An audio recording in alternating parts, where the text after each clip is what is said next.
आज बिमला जी घर में अकेली थी। घर में बहू बेटे को बाहर जाना था तो बहू रोशनी ने कहा, मम्मी जी आज हम दोनों को बाहर जाना है, इसलिए खाना दोनों टाइम का बना दिया है, आप खा लेना, हम लोग रात में देर से आएंगे। तभी बिमला जी ने कहा, बहू तुम लोग मुझे हमेशा छोड़कर चले जाते हो, ऐसा क्यों? तभी व्यंग भरे शब्दों में रोशनी कहती है, अरे मम्मी जी आप चल तो पाते नहीं हो, फिर भी घूमना है। फिर बेटा विनोद भी कहता है, हाँ मम्मी हम लोग आपके साथ परेशान होना नहीं चाहते, आप घर पर ही रहो तो ज़्यादा अच्छा। दोनों बहू बेटे बाहर ताला लगाकर चले जाते हैं।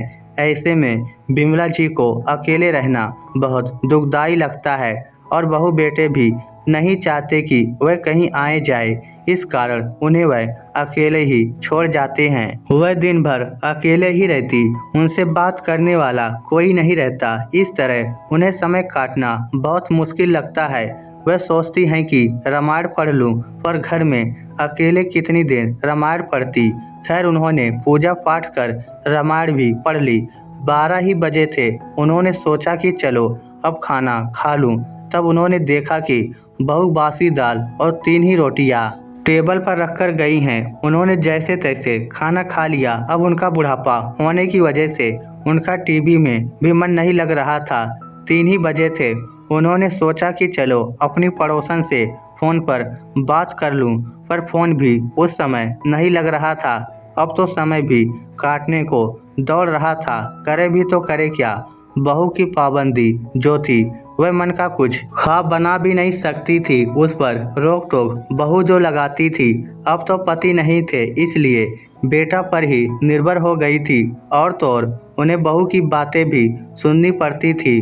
ऊपर से वह स्टोर रूम का ताला लगाकर रखती थी। इस बात का चाहकर भी विरोध नहीं कर पाती थी, क्योंकि बेटा बहू के कहने पर चलता था। खैर ये भी सोचती रही। यही सोचते सोचते उनकी नींद लग गई। फिर शाम हुई तो फिर सोचने लगी, क्या करूं, समय गुजरता क्यों नहीं। फिर उन्होंने सोचा कि चलो छत पर टहल आए, तो देखा वहां भी ताला बहू ने लगा कर रखा है।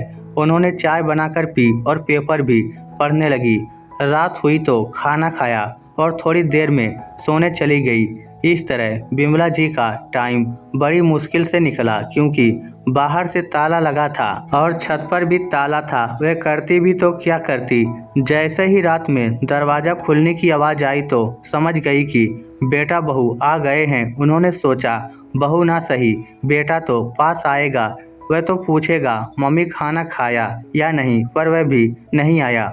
उसी समय दरवाज़ा खुला देखकर पड़ोस से रमा की बेटी आरती आई। वह बोली, भाभी आप लोग कहीं गए थे क्या? तब रोशनी बोली, हाँ हम लोग अभी लौटे हैं। आरती ने कहा, आंटी से काम है, वह भी गई थी क्या? तब रोशनी कुछ नहीं बोल पाई। तभी आरती कहने लगी, मम्मी ने मुझे भेजा है, मुझे आंटी से मिलना है। इतना कहकर आरती उनके कमरे में चली जाती है। तभी वह कहती है, अरे आंटी जी आप कितने दिन से नहीं दिखे, आजकल बाहर निकलते हुए नहीं हो क्या? आज आपके यहाँ सुबह से ताला लगा हुआ था, मैं आज 2 बार देख कर गई। मम्मी ने सोचा कि आपसे बात कर लूँ। तब बिमला जी ने कहा, आरती मैं कहीं नहीं गई थी, ये तेरे भैया भाभी मुझे अंदर छोड़कर बाहर से ताला लगाकर चले गए थे। उन्हें लगता कि मैं परेशान करूँगी, इसीलिए वह नहीं लेकर गए। क्या करूँ, मैं तो घर में रहकर बोर हो गई हूँ। आज का समय भी बड़ी मुश्किल से निकला। फिर आरती कहती है, आंटी जी आप तो फ़ोन पर भी बात नहीं करती हैं, आपको फ़ोन लगाओ तो बंद बताता है। हाँ बेटा मैंने भी आज तेरी माँ को फ़ोन लगाने की कोशिश की, पर वह लग नहीं रहा था। मेरे फ़ोन को देख क्या हुआ है। इतने में वह फ़ोन की लिस्ट देखती है। तब वह चौंक कर कहती है, अरे आंटी जी मेरी मम्मी का नंबर और भी 8-10 नंबर तो ब्लैक लिस्ट में है, इसलिए रिसीव नहीं हो रहा है। आंटी जी अब मैंने ब्लैक लिस्ट से नंबर हटा दिए। तब वह कहती है, मेरी बहू को ना जाने मेरे से क्या चिढ़ है, पता नहीं क्यों ऐसा करती है। उसे लगता है कि कहीं मैं उनकी किसी से बुराई ना कर दूं, इसलिए वह मुझे किसी से मिलने नहीं देती। फिर वह पूछती है, आंटी जी मम्मी ने पूछा है कि तिरुपति जाने का कार्यक्रम बना है। हाँ, क्या आप चलोगी? तब बिमला जी कहती हैं, हाँ हाँ मैं ज़रूर चलूँगी। बहुत हुआ घर में कैदी जैसे रहना। वह आरती से पैकिंग कराती हैं और अगले दिन नहाकर तैयार हो जाती हैं। तभी रोशनी कहती है, मम्मी कहाँ चली आपकी सवारी? चला तो जाता नहीं और घूमने का शौक़ लगा है। तभी बेटा भी पूछने लगता है, मम्मी कहाँ जा रही हो और किसके साथ? कुछ तो बताया करो। तब बिमला जी कहती हैं, तुम लोग बताते हो क्या कहाँ जाते हो? मैं कहीं भी जाऊँ इससे तुम्हें क्या?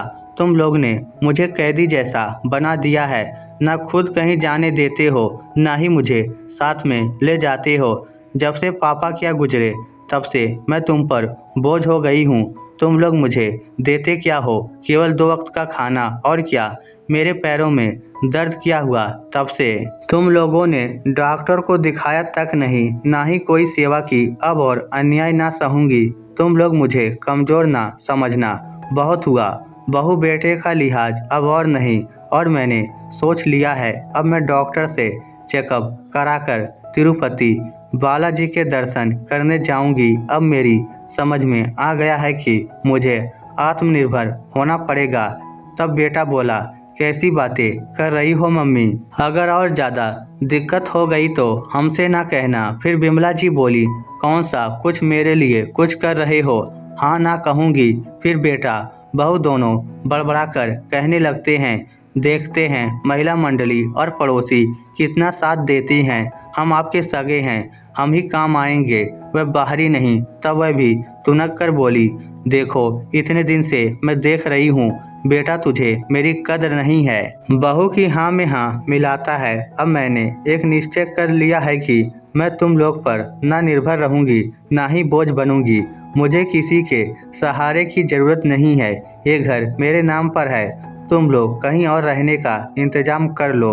ये घर खाली कर दो और मैं ऊपर वाले कमरे किराए से दे दूंगी, तो आमदनी हो जाएगी, मेरा गुजारा भी हो जाएगा।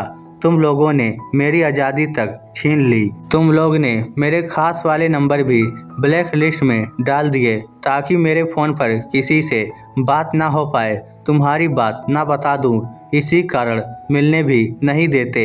ऐसे किस काम के बहू बेटे? तुम लोग कहीं भी जाओ, पर मुझे अब तुम लोगों के साथ नहीं रहना। इतना ही सुना था कि बहू बेटे के चेहरे फीके पड़ गए और उन्होंने कहा, मम्मी मुझे माफ़ कर दो। हम लोग ने जो आपके साथ इस तरह व्यवहार किया, तब भी बिमला जी अपने निर्णय पर अडिग रही और उन्होंने घर बहू बेटे से खाली करवाया और स्वतंत्र रूप से रहने लगी। उन्होंने ऊपर वाला घर का हिस्सा किराए से देकर अपना गुजारा करने लगी। इस तरह वह बहू बेटे पर बोझ नहीं बनी और स्वतंत्र होकर स्वाभिमान के साथ रहने लगी। इस स्टोरी को लेकर आपकी क्या राय है?